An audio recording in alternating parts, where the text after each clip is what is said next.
방주에서 나온 노아의 아들들은 셈과 함과 야벳이며 함은 가나안의 아버지라. 노아가 농사를 시작하여 포도나무를 심었더니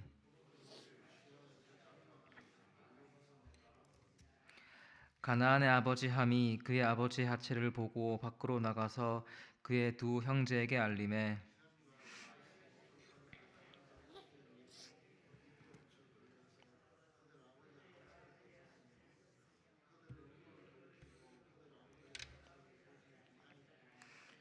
노아가 술이 깨어 그의 작은 아들이 자기에게 행한 일을 알고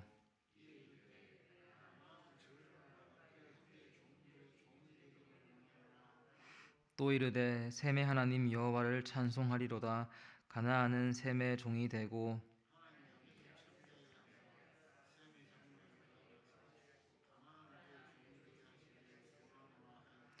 홍수 후에 노아가 350년을 살았고 죽었더라. 본문 18절에서 노아의 아들들 이름이 나옵니다. 셈과 함과 야벳입니다. 그리고 함은 가나안의 아버지라고 덧붙입니다. 가나안을 잘 아실 텐데 후에 이스라엘이 차지한 땅이며 하나님이 백성은 가나안 족속들과 계속 투쟁을 합니다. 19절 보시면 이 세 아들로부터 사람들이 온 땅에 퍼져 나갔다고 합니다. 주님께서 홍수로 인류를 심판하셨지만 방주를 통해 노아와 그의 가족들은 살아남았고 그리고 방주에서 나온 그들에게 창세기 9장 1절에서 이렇게 약속하셨습니다. 생육하고 번성하여 땅에 충만하라. 그리고 이 약속이 그대로 이루어지고 있는 것입니다. 하나님께서 사람을 지으셨음을 한탄하시며 심판을 행하시지만 그중 의인 한 사람 노아를 살리셨고 그를 통해 다시 인류를 번성케 하십니다. 또한 이것은 노아 개인에게 큰 축복이 아닐 수 없습니다. 주님께 선택받고 방주라는 구원의 기적을 경험했기 때문입니다.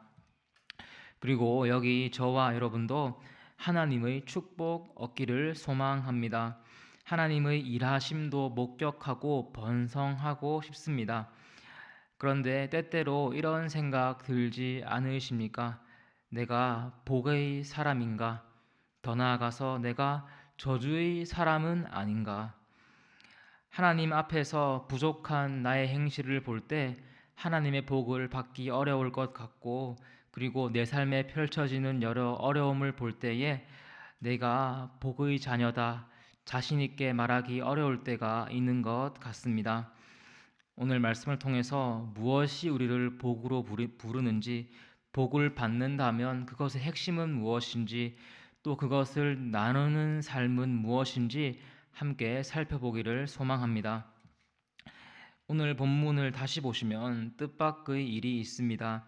하나님께 완전한 자라 불렸고 방주를 통해 위대한 구원을 경험한 노아가 죄를 범합니다. 21절입니다.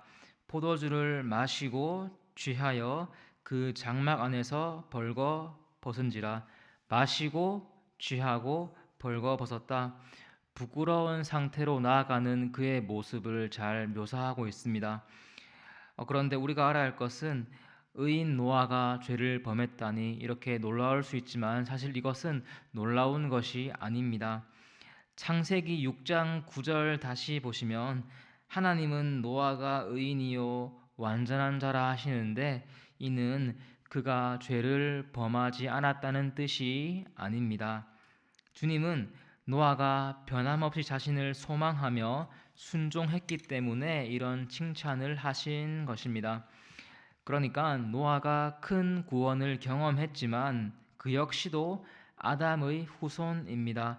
그도 죄의 영향 아래에 있습니다.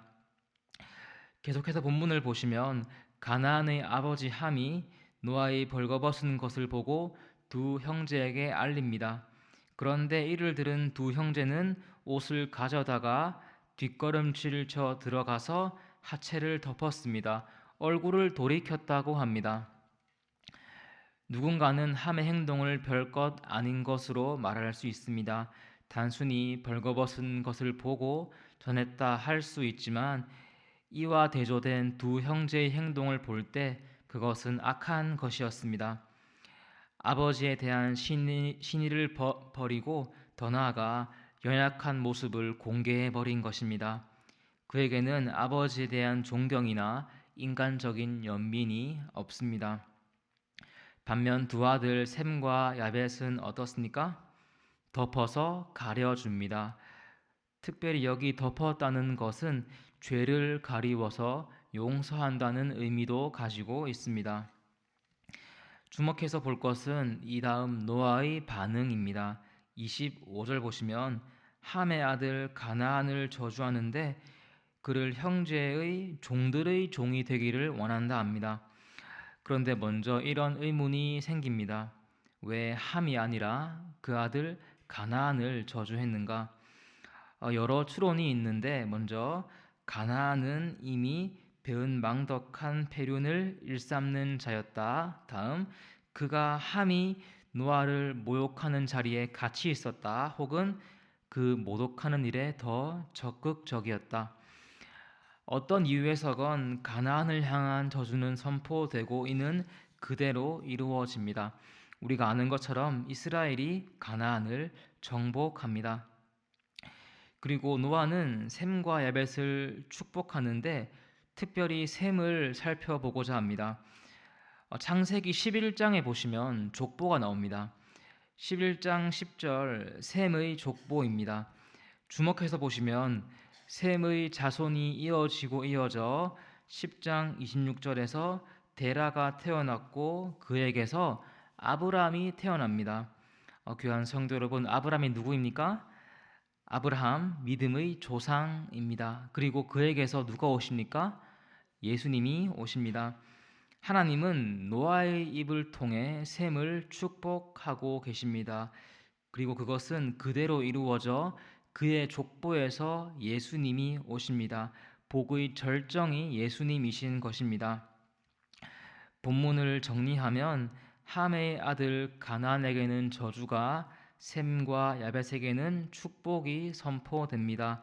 그리고 우리는 그것이 그대로 이루어진 것을 알고 있습니다.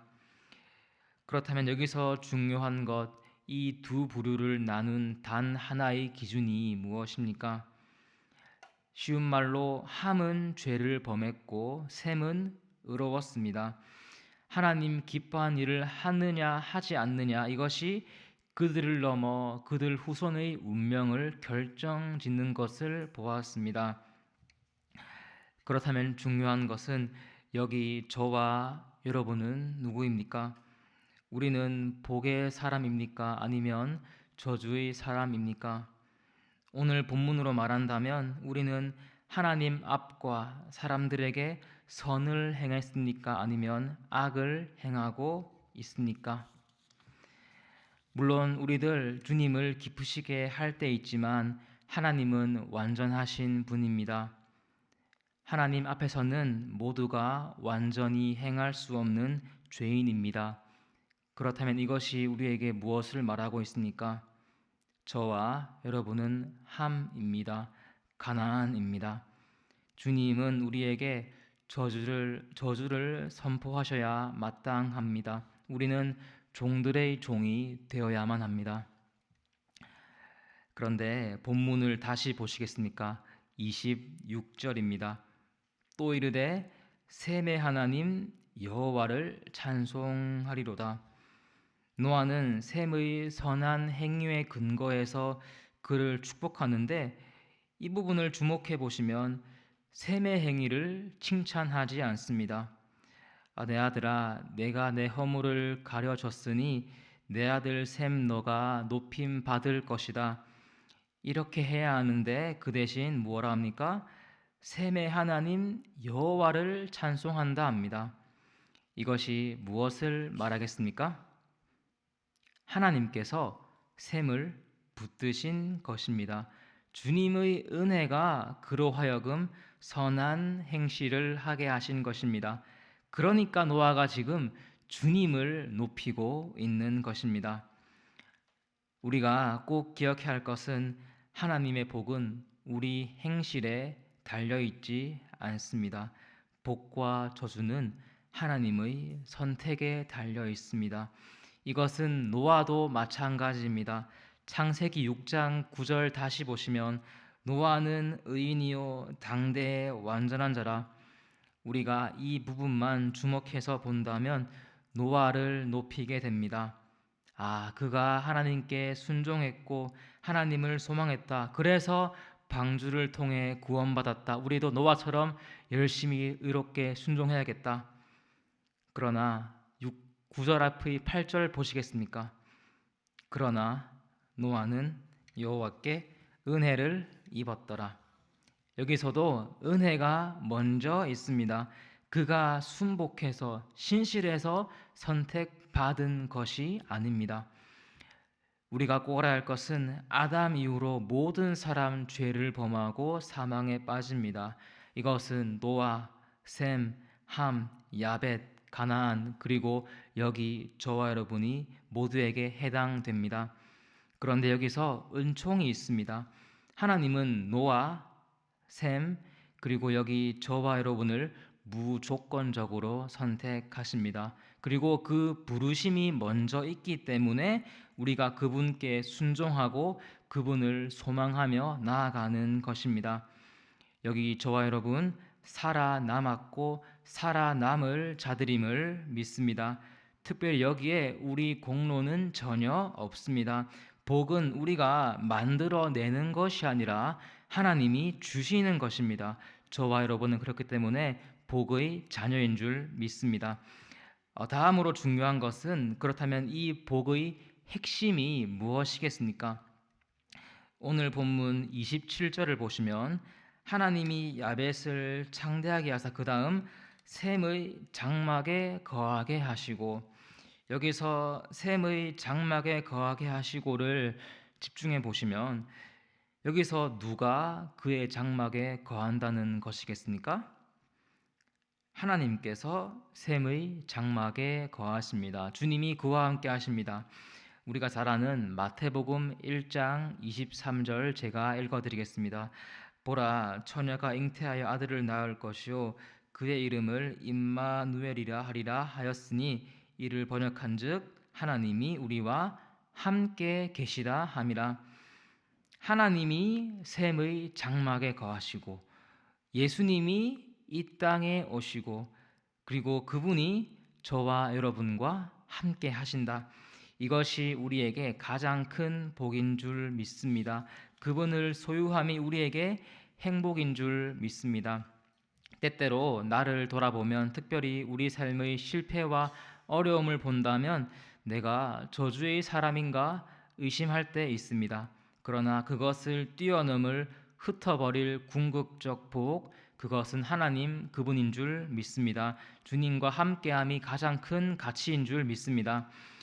그렇다면 이제 마지막으로 이런 큰 복을 받은 저와 여러분이 어떠한 삶을 살아야겠습니까? 본문 23절처럼 셈처럼 남의 허물을 덮어 주어야겠습니다. 타인의 죄를 들추어내는 것이 아니라 용서하는 삶을 살아야겠습니다. 하나님은 죄악된 세상과 죄인들 속에서도 구원을 지속해 가십니다. 먼저 노아, 주님의 은총 때문에 의로운 자라 불리었고 방주를 지어 살아남았습니다. 그의 아들 셈, 하나님께서 붙드셨기에 그의 아버지께 착한 행실을 했고 축복을 받습니다. 그의 족보에서 예수님이 오십니다. 그리고 여기 저와 여러분, 죄인으로 태어나 죄를 범하고 앞으로도 죄를 범할 것이지만 주님의 선택으로 예수 믿는 믿음 선물 받아서 예수를 주로 고백합니다. 우리 모든 죄와 허물이 덮임 받았습니다. 그리고 이 복을 소유했기 때문에 이제 저와 여러분도 남의 연약함을 덮어 주어야 합니다. 바라기는 저와 여러분을 통해서 예수를 믿는 영적인 족보가 세상 가운데로 퍼져 나가기를 원합니다. 기도하시겠습니다.